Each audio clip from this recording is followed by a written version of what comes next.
What's up, everybody? Welcome back to the Mud Syndicate YouTube channel. I know I've been on a hiatus with my neck, herniated disc in my neck, or whatever the doctor says it is, so I've kind of been taking it easy, ain't really been doing a lot.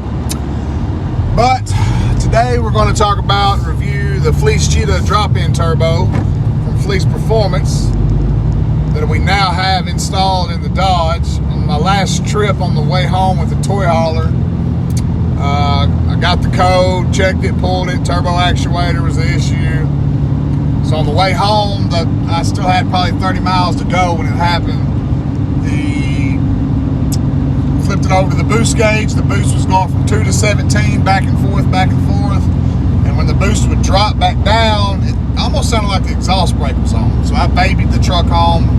Keep in mind, I'm pulling a little over 14,000 pounds with the truck. Get it home, do the research, diagnose everything, and it's for sure the actuator went bad. Give Fleece a call, tell them what I need. They sent me the Fleece Cheetah drop-in VGT turbo with the, I believe it's a 64.5 millimeter compressor wheel, and I believe there's some work done to the back half to let the exhaust flow a little bit better. What do I think about the Fleece? It is, on a scale of 1 to 10 for a VGT drop-in turbo upgrade, is a 10 all day long. The truck boosts a lot better. It now whistles. Now I do have a 4-inch straight pipe dumped over the rear end, and I have the S&B cold air intake on it. And when you roll the passenger side windows down and just taking off, driving normal, it whistles. The turbo never whistled before with this truck. It immediately starts building boosts on takeoff. It almost feels like I have a different torque converter, if that makes sense to y'all. The way it's engaged, I don't know, I can't explain it. And I've only, since I've got it put in or whatever, I've only drove the truck maybe 250 miles. After 200 miles, taking off from a red light from a dig, I took off easy and then I just punched it. And the truck, so my gauge, factory boost gauge, goes from 0 to 35. The truck immediately went to 33 pounds of boost and held it until, of course, I got out of the throttle. But it boosts so quick, so hard. Thoroughly impressed. After it was all said and done, you're looking at over $3,000. But I'm not going back with a stock Chrysler. And I wasn't quite ready to do a second gen swap with this truck. This is still, wasn't my daily driver. I made it my daily driver. And, pulling trailers, I need to keep the exhaust brake. There's other options as far as exhaust brake, running on the exhaust, of course, and all that good stuff. But I was already invested in some other stuff with the truck, and I wasn't really prepared to do the turbo, but here we are. So I'm gonna get some videos here in a minute of see if I can get somebody to video me just kind of cruising by, see if we can get it whistling on camera. I said I was gonna do more videos of the truck, the whole camping scene, the mud riding, all that stuff. I wanted to incorporate the truck into the videos because that's how I get myself, my family, and all the toys and the camper and everything to all these mud parks. So update on the truck, it's of course tuned and deleted with EasyLink, so we have 5-position switch on the fly. The tunes right now are from Dieseler, just canned tunes out of Canada. I got a Fleece intake lift pump that they offer. I went ahead and upgraded that.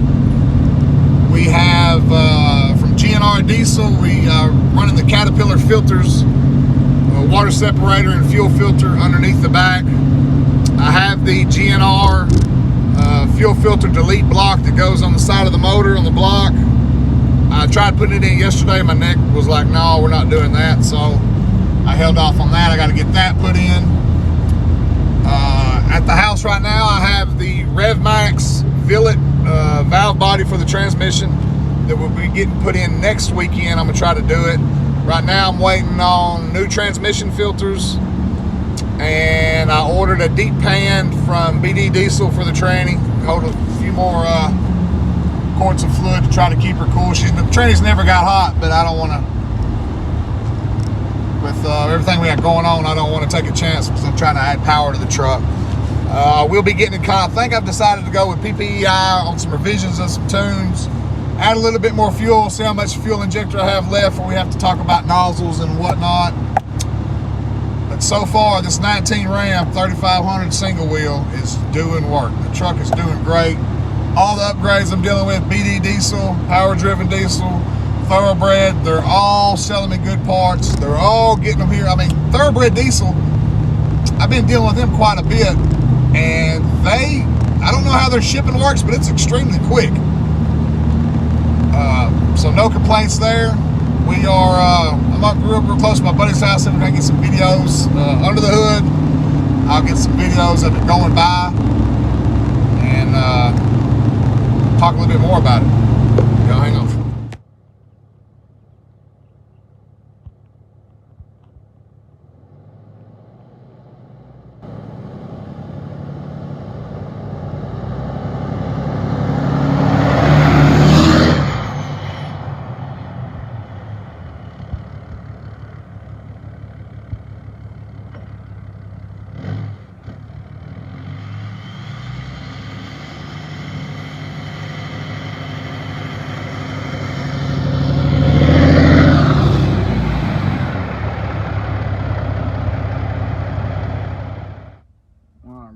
It's the next day. Show you a little picture of it under the hood. There's the old S&B. Look down in there. There she is. Look close enough. All right, you can see the old fleece tag. This is the next day, so I did end up getting the GNR fuel filter delete block put on. See if I can get a shot of that. She's down in there. Hang on.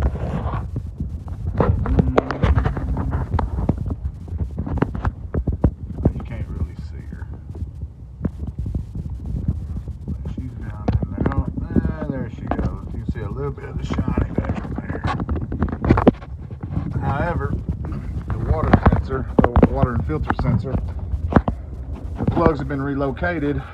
Or since the block's been put in, I can now can't plug in the damn water filter sensor or water in filter sensor, so I'm gonna have to pull some clips and hopefully get enough out of the wire to get the plug into the sensor. That's the only downside of that. I've called GNR Diesel, no answer. They keep saying that there is representatives are all busy, I mean, they only said like 5 items, so I don't know about that. I've emailed them, no answers, so I don't know. But again, Fleece Cheetah Turbo, 10 out of 10 for a drop-in. The only reason I didn't go with the BD Screamer is because price point, that's it. I don't think there's any difference between the turbos and compressor wheel size or anything like that. I just chose to go with the one with the better price. And update on the parts. Probably be putting that in this weekend if my BD deep pan comes in my other tranny filter. Here's my spin-on that comes with a plastic nipple. I ordered this bad boy off of BD, which I probably could have got it somewhere cheaper, 30-something bucks for that, but I got the other one out, metal one in, and if I get this open, RevMax billet valve body.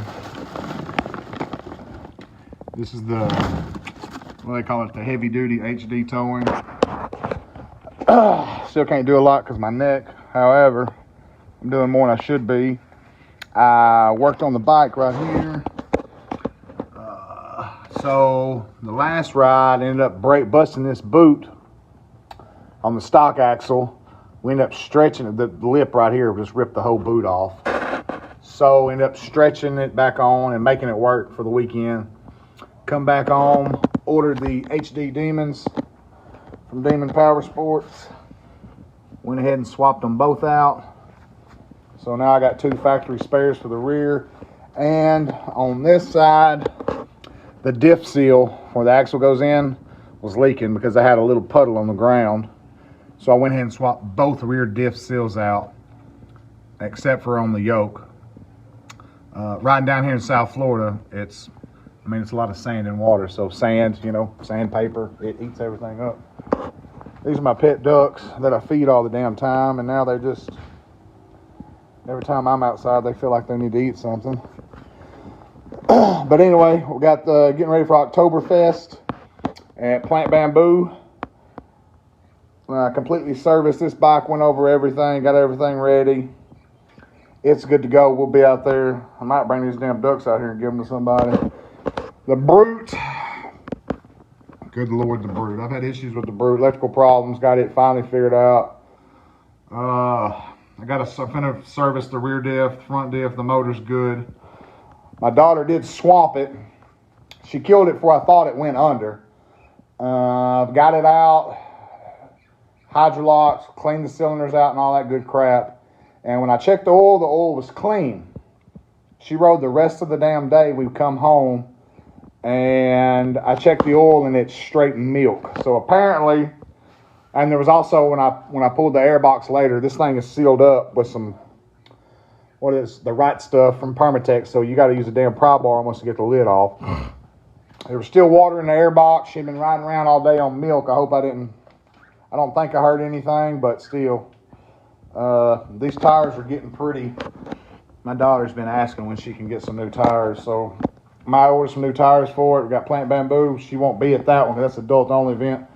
But we have Jasper, Florida Graveyard Mud Bog the following weekend. See, Plant Bamboo's October 19th through 22nd. The following weekend is the Graveyard, and they're having a bounty hole challenge.